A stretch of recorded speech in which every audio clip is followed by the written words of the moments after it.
Este é o nosso quarto capítulo sobre o resumo cronológico dos 4 evangelhos e hoje vamos falar sobre o início do seu ministério, o seu batismo e a sua mensagem. Olha só, para a gente entender de verdade quem foi João Batista, primeiro a gente precisa dar um pulo lá atrás, sabe? Ver como era o mundo naquela época. Depois, vamos conhecer essa figura tão diferente que vivia no deserto, qual era a mensagem dele, né? E como o pessoal reagiu a tudo isso. E claro, o mais importante, como tudo que ele fez preparou o terreno para a vinda do Messias. Então, vamos começar montando o palco, porque olha, a história de João Batista não acontece no vácuo de jeito nenhum. O Evangelho de Lucas é incrível porque nos dá um retrato super detalhado da Judéia daquele tempo, um verdadeiro caldeirão de política e religião. E foi nesse cenário, sabe, exatamente nesse cenário, que tudo estava pronto para a chegada dele. E o que é mais fascinante é a precisão de Lucas.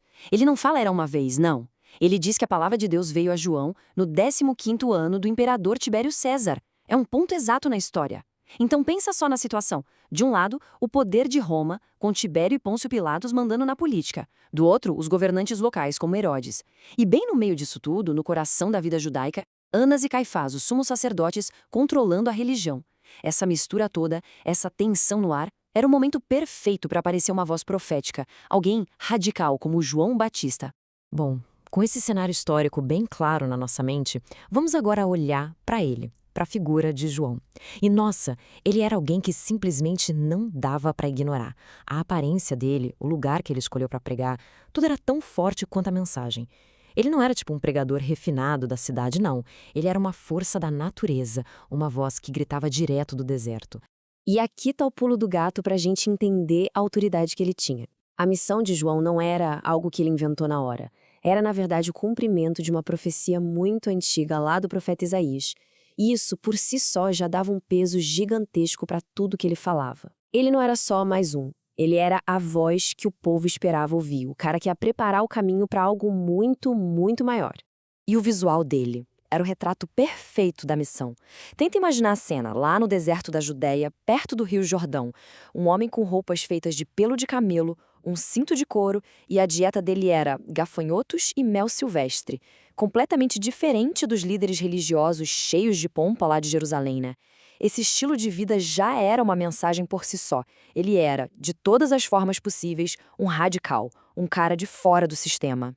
Ok, então a gente já viu o cenário e quem era o mensageiro. Mas e a mensagem? O que ele dizia, afinal? É aqui que a coisa fica ainda mais intensa. Porque não era um sermãozinho calmo, não.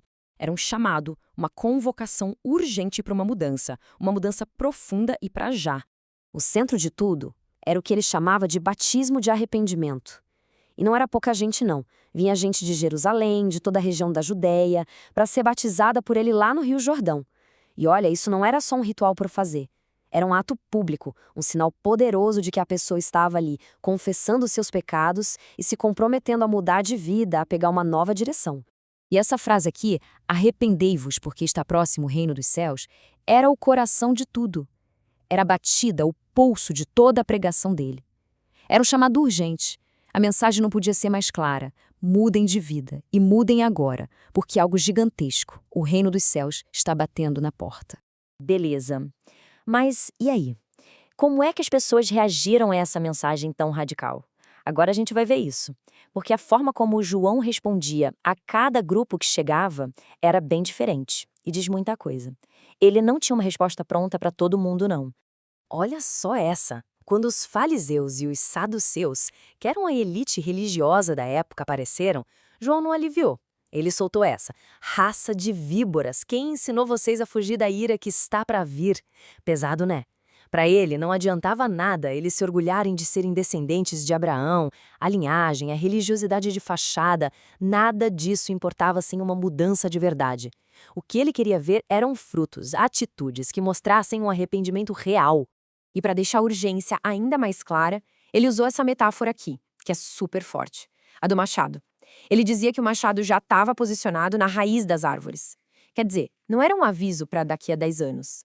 O julgamento estava ali, iminente, para qualquer um que não produzisse frutos de verdade, uma mudança visível na vida.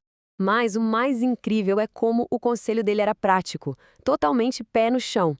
Quando a multidão, os cobradores de impostos, que não eram bem vistos, e até os soldados perguntavam: e a gente, o que faz? Ele não vinha com um discurso complicado. As respostas eram diretas, éticas, para o dia a dia. Para a multidão, quem tem 2 túnicas, divida. Aos cobradores, não cobrem a mais. Aos soldados, não abusem do poder. Ele mostrava na prática o que significava dar bons frutos. E chegamos ao ponto central de tudo isso. No meio de toda essa pregação, de todo esse movimento, João fazia questão de deixar uma coisa bem clara o tempo todo. O papel dele era temporário. Ele era só o cara que preparava o caminho. Ele estava apontando para alguém que viria depois dele. Alguém muito, mas muito maior. E essa comparação aqui deixa isso claríssimo. João dizia que não era digno nem de amarrar as sandálias desse que estava vindo. O batismo dele, com água, era sobre arrependimento, era uma preparação. Mas o Messias, ele batizaria com o Espírito Santo e com fogo. Era outro nível, uma transformação muito mais profunda e poderosa. E para fechar a mensagem, ele usa essa última metáfora, a da colheita. Ele diz que o Messias viria com a pá na mão para limpar a era, para separar o trigo da palha. Ou seja, um símbolo de um julgamento final, de uma purificação que só o Messias poderia fazer. Era o grande final para todo o trabalho de preparação que João vinha fazendo. E tudo isso nos deixa com uma pergunta para pensar, né? A mensagem de João não era sobre cumprir rituais, seguir uma listinha de regras. Era sobre uma transformação de verdade, que começa dentro e muda completamente o jeito que a gente vive. Então fica a reflexão. Qual é o impacto de uma mensagem que exige uma mudança tão real? Não só lá atrás, mas e hoje? E se você gostou deste vídeo, se inscreva no canal, deixe o like e, se quiser, clique no card que está aparecendo para ver a playlist completa.